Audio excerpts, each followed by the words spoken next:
Shit!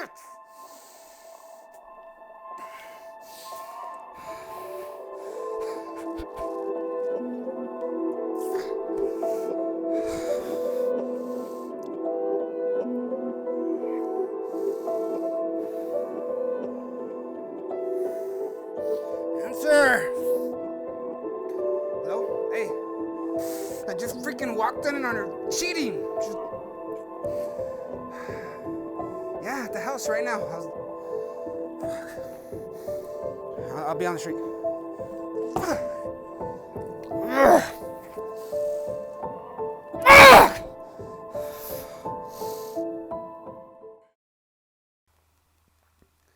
Now that was the day that I was cheated on. I don't know if you've ever been cheated on, but man, it tears you apart, right? Like your soul is just ripped to shreds.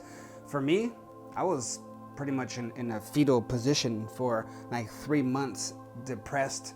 You know, I was just messed up. I was scattered. I couldn't eat. I couldn't sleep. I lost, I don't know how many pounds, like seriously, like 70 pounds within like 3 months, to the point where I was going to the hospital because I was looking pale. People were like, what is wrong with you? I think there's something physically wrong with you, to where I go get checked and I'm fine. There's nothing wrong with me. It was just a broken heart. And I just couldn't function. And it took a while for me to kind of get my feet back, start to see clear again and start to see my value again. It really messed me up. But in that time, it taught me a lot. That struggle, that pain, it built a lot of character in me. It built a lot of things that I wouldn't get any other way, I guess. But that day, I'm gonna share this with you, how it happened. Because I know a lot of people go through this and many don't ever get through it. They don't really ever get over it, and they project it into all their current relationships, and it makes them afraid. It makes them, sensitive. It makes them suspicious. It makes them, so many different things that's ruining the quality of their relationships. So imagine one day, I get home and I'm pulling up. I remember I'm pulling up in my car and there was this truck that was parked outside of my house, right? And because I see this car, I'm like, what is this car? Nobody's supposed to be here. And I wasn't supposed to be there either, obviously, right? But I went to go pick something up because I had a meeting. I forgot something. I had to go pick something up real quick, was on my way, and I saw this truck. I was like, my mind started to actually think about what was actually happening, and I was like, nah, what the heck, where'd that thought come from, right? Like, I just canceled that. I don't want to entertain that. No way, of course not. Never me, not me, no. So I let that go. I parked my car. I started walking up to the door. I can see it so clear right now. As soon as I open it, the door opens to a room, and it's my ex, and it's like, what are you doing here? So that question with that kind of tone makes you a little suspicious, right? So I'm like, what do you mean, what am I doing here? I live here. No, I mean, like, I know, but what do you... Obviously, you know what's going on at that point. So I'm like, who's here? Oh, just a friend. And so already I know I start walking up with intention. Honestly, I have to be honest, I had an intention to kill. And I've been trained with a knife and to use it, and I went up there to do that. And she saw it in my eyes. I didn't run up. I was walking up very confident and certain, one step at a time, planning what I was about to do. And she's like, no, don't come in. I said, just get out of my way. She looks at me and she backs up, and I walk through, and there's a guy in my bed. So at this point, all this fire, oh man, I was losing it, blacking out. I'm super thankful to God for what he did. But this is what happened. I get my knife and I want to kill, right? I'm already walking up to him to do this, and I go into this vision, like this, took a half a second. I saw this glimpse of me killing him, blood everywhere, screaming. My kids being raised without me. And right there, I kind of got it knocked some sense into me, right? It's like God just like, bam, wake up, right? Because I was right there in the heat of the moment, full of emotion and rage and hurt. And that's what it really was. It was hurt. was brokenness, desperation.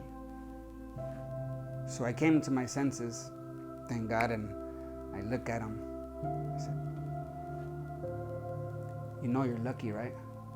You know you're lucky. And he's pinned against the bed, the backboard, and he's just nods. And I walk out, drive down, and that's where I didn't know what to do. I wanted to go back up. I was just like losing it. And that's where I made this phone call of like, I need some help. I need somebody to be here to make sure I don't do something stupid that messes up my life.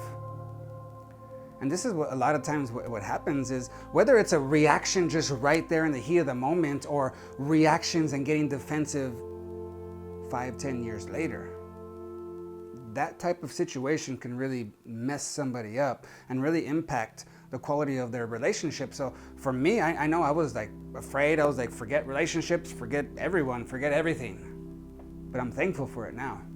Of course, at that point, no, I just wanted to get out of it. But now when I look at it, it helped me to get clearer on who I am and who I am not. Helped me to get clear on what I really want in a relationship, what I want in my life when it comes to a partner relationship. So it made me look at, okay, I need to make some changes in myself. And it created this aggression, but in a good way, to better my life, to not be on the floor in freaking depression, especially because I had kids too. I was like, man, what about them? Because I was so broken.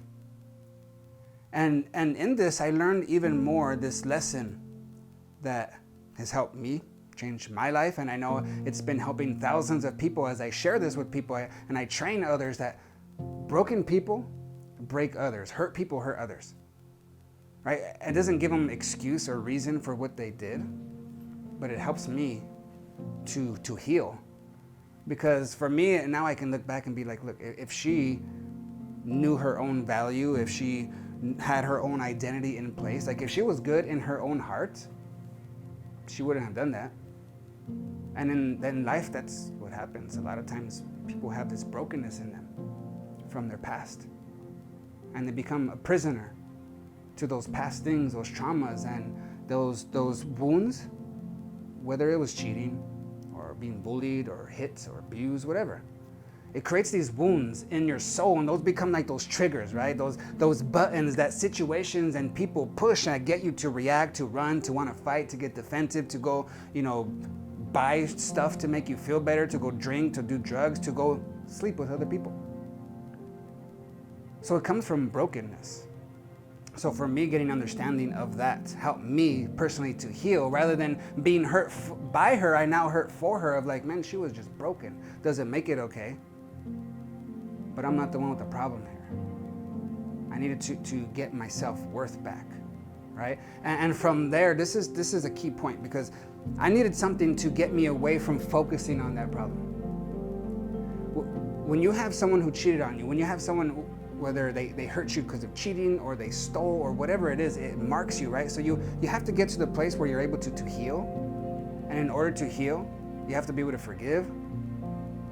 You have to be able to see beyond the situation, because if you just see that what was happening and what happened, that's not okay, that you did that to me, that would never happen. If you just focus on that focus is going to create a feeling, and the feeling is not going to be positive. So it just lowers the quality of your life when you hold that. So when you forgive, when you say, you know what, I'm going to let this go, it doesn't mean that you're okay with what they did to you. It doesn't mean you need to go be best friends with them now. It doesn't mean that, it's okay at all. It just means that you're gonna get this out of you, this toxic stuff out of you, so that you don't bring it into your other relationships.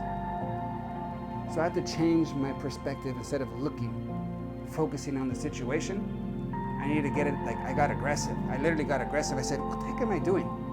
I'm allowing her to control my life now and the quality of it. I need to snap out of this. I'm not gonna give her any more power, right? I got this like aggressiveness to where I'm like, I'm gonna write down my goals. I started to get aggressive with what I wanted to create for my future. I'm gonna make it better. I'm gonna be a better father for my kids. I started to get aggressive to where I started businesses from there. I started getting better health than I've ever been. I started being a better father. I started being a better man in every area of my life. That's something that something died in me there, but that death like resurrected something, but it's actually produced something more amazing. So I want to encourage you with that. If you've been cheated on, I'm sorry. Know that you're more than enough and all things are possible. Know that, you can be in a functional, healthy relationship, but you got to work on yourself. You got to know what that looks like. Develop your communication skills. Get aggressive with your goals. Get aggressive with creating the life that you want. Don't allow what somebody else did or didn't do determine what you're going to do now. So you ready? Yeah, right? No more.